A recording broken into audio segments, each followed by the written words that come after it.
sebagaimana yang disebutkan dari sahabat Abu Hurairah, semoga Allah meridainya, berkata, qala Rasulullah sallallahu alaihi wasallam, Rasul sallallahu alaihi wasallam bersabda, la taj'alu qabri aidan, jangan kamu jadikan kuburku perayaan. Jadi Nabi melarang kita menjadikan kuburnya sebagai tempat untuk perayaan. Sebagaimana kita juga mengetahui bahwa di dalam agama kita dilarang untuk mengkultuskan beliau melebihi kedudukannya. Demikian pula kepada yang lain, kepada selain Nabi, para salafus soleh, kita juga dilarang untuk berlebih-lebihan. Sebagaimana dalam sabdanya, iyyakum wal ghuluwa fis sholihin, hati-hati kalian berlebih-lebihan kepada orang soleh. Maka tidak boleh bagi kita untuk mengkultuskan kuburnya. Kepada Nabi pun, Nabi sendiri bersabda, jangan jadikan kuburku sebagai tempat untuk perayaan. Maknanya kita tidak boleh menjadikan kubur beliau sebagai tempat perayaan. Misalnya dijadikan sebagai rutinitas tahunan sekali atau 2 kali untuk mengadakan perayaan di sana. Dan ini juga menjadi satu penjelasan bagi kita, terlarangnya bagi kita untuk ziarah kubur yang di situ jauh-jauh untuk membuat acara di sana.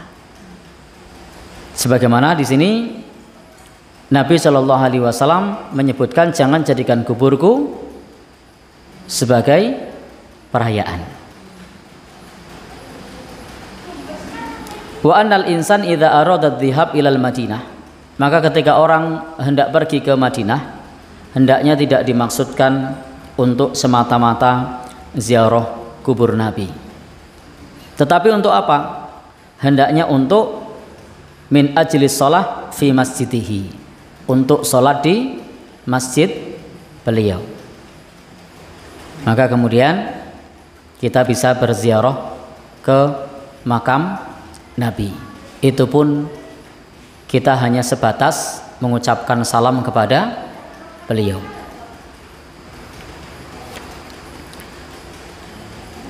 Bapak dan saudara yang berbahagia,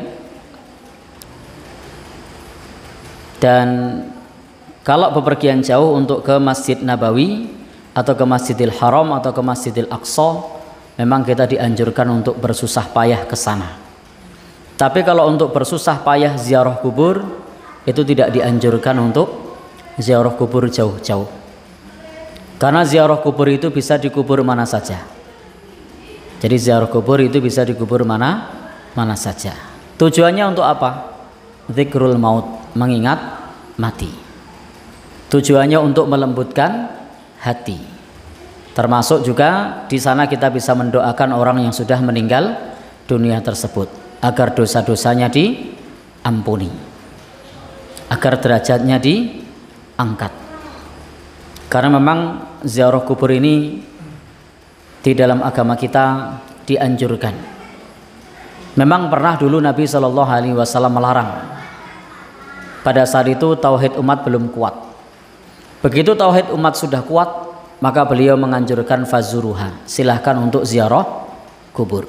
Nabi bersabda, kuntu nahaitukum an ziyaratil kubur, aku dulu melarang kalian untuk ziarah kubur. Kemudian beliau bersabda, fal'an fazuruha, adapun sekarang silahkan kalian ziarah kubur. Maka ketika tauhid umat sudah dianggap kuat, maka dipersilahkan ziarah kubur. Tentu saja ketika kita ziarah kubur tujuannya adalah untuk dzikrul maut, untuk mengingat mati. Termasuk jika itu di pemakaman muslim, maka kita bisa mengucapkan salam dan juga mendoakan. Karena memang ziarah kubur itu tidak harus di kuburnya orang muslim. Karena tujuannya apa? Mengingat mati. Tetapi jika dikubur kaum muslimin, maka kita mengucapkan salam dan bisa mendoakan di sana. Adapun untuk ziarah kubur yang jauh-jauh, maka sebaiknya ini tidak perlu dilakukan. Atau juga ke masjid yang jauh-jauh, sebaiknya juga tidak perlu dilakukan. Kecuali tujuannya untuk piknik. Nah, kalau untuk piknik itu boleh. Mau ke masjid yang jauh-jauh, mau ke mana, taman yang jauh-jauh, pemandangan alam yang jauh-jauh, itu piknik.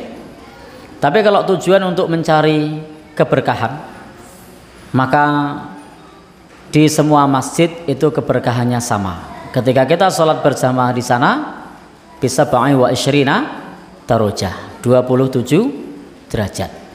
Masjid yang dekat 27 derajat, yang jauh 27 derajat. Tidak ada keistimewaan di tempat yang lain kecuali di 3 masjid. Apa itu? Masjidil Haram, Masjid Nabawi, dan Masjidil Aqsa. Nah, kalau di situ ada keistimewaan. Kita sudah sering sampaikan kalau di Masjid Nabawi dilipatkan 1000 kali lipat dibandingkan di masjid kita. Kalau di Masjidil Haram maka 100.000 kali lipat keutamaannya dibandingkan di masjid kita. Maka ketika kita melakukan perjalanan jauh ke sana dalam rangka untuk mendapatkan keberkahan, maka itu sesuai sunnah. Kenapa? Karena mendapatkan pelipatan keberkahan, pelipatan derajat yang lebih dibandingkan masjid yang lain. Tapi kalau misalnya kita dari Jogja ke Jakarta untuk berkunjung ke masjid, tujuannya nyari keberkahan, mungkin malah rugi. Kenapa? Karena mestinya bisa sholat 5 kali di masjid, justru di perjalanan kita malah tidak di masjid. Tapi kalau tujuannya untuk piknik, nah itu tidak apa-apa. Nah, yang kita maksud di sini tadi yang tidak perlu adalah tujuan untuk mencari keberkahan. Kalau mau mencari keberkahan ya tadi ke Masjidil Haram, bisa menjalankan sholat di sana, keberkahan berlipat. Ke Masjid Nabawi. Tetapi kalau masjid-masjid yang lain, maka itu keberkahannya sama. Berapa? 27. Maka di masjid ini 27, di Jawa Timur 27, di Jawa Barat 27, di Sumatera juga 27. Meskipun bisa jadi ongkosnya di sana lebih mahal, tetapi tetap sama-sama berapa? 27. Baik. Demikian pula untuk ziarah kubur. Kalau tujuannya untuk mengingat mati, maka kita bisa ziarah kubur di mana saja. Tidak harus jauh-jauh. Dan ingat, ziarah kubur itu dianjurkan oleh Nabi kita, meskipun sebelumnya pernah dilarang. Dan silahkan mendoakan orang yang sudah meninggal dunia, itu termasuk perkara yang dituntunkan di dalam agama kita. Silahkan kalau pas ziarah kubur bisa mendoakan, bisa memohonkan ampun, bisa mengucapkan salam. Sebagaimana Nabi juga pernah mendoakan, Allahumma ighfir li ahli baqi'il gharqad.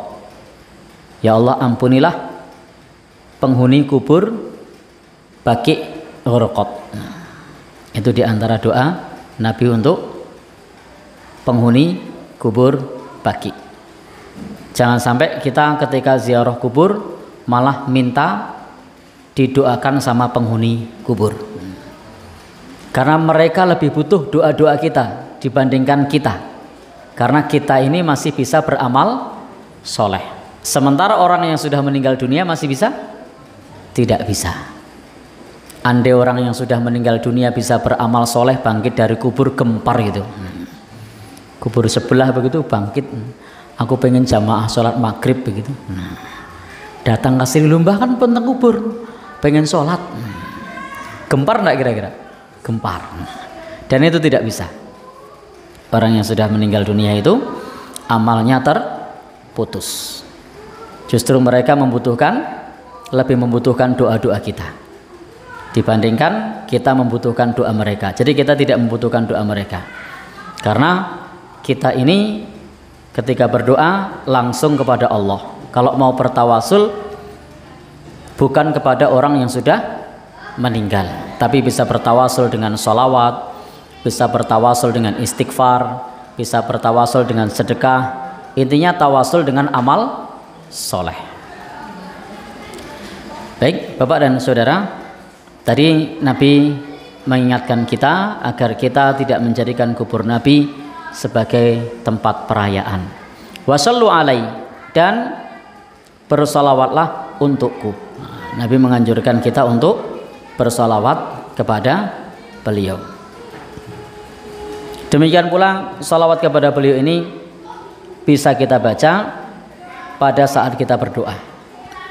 Sebagaimana dari Fadalah ibn Ubaid disebutkan, sami'a Rasulullah sallallahu alaihi wasallam rajulan yad'u.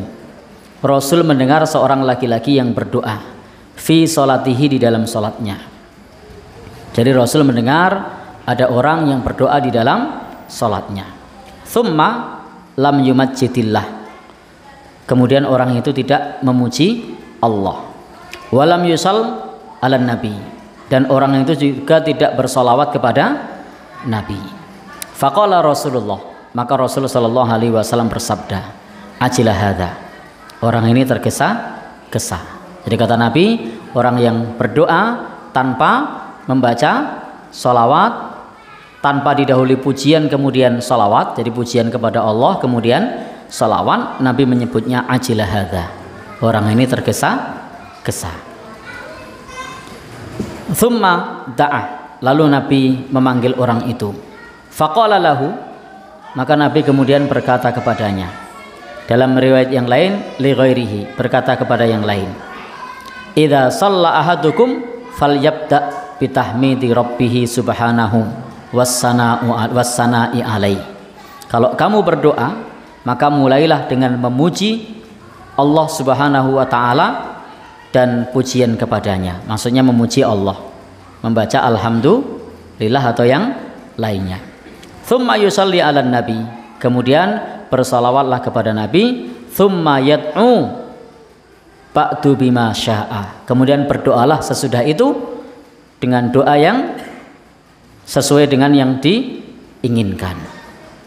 Jadi Nabi mengajarkan kepada orang tadi, kalau kamu berdoa maka mulailah dengan memuji Allah, kemudian bersalawat kepada Nabi, kemudian berdoa sesudah itu dengan doa yang diinginkan. Diawali dengan pujian kemudian salawat. Karena pujian kepada Allah kemudian salawat kepada Rasulullah itu juga termasuk amal soleh, dan itu sama saja kita sudah bertawasul dengan amal soleh. Apa amal solehnya? Pujian kepada Allah kemudian salawat kepada Rasulullah sallallahu alaihi wasallam. Maka di dalam berdoa kita bisa menyertakan pujian kemudian salawat, baru kemudian setelah itu berdoa.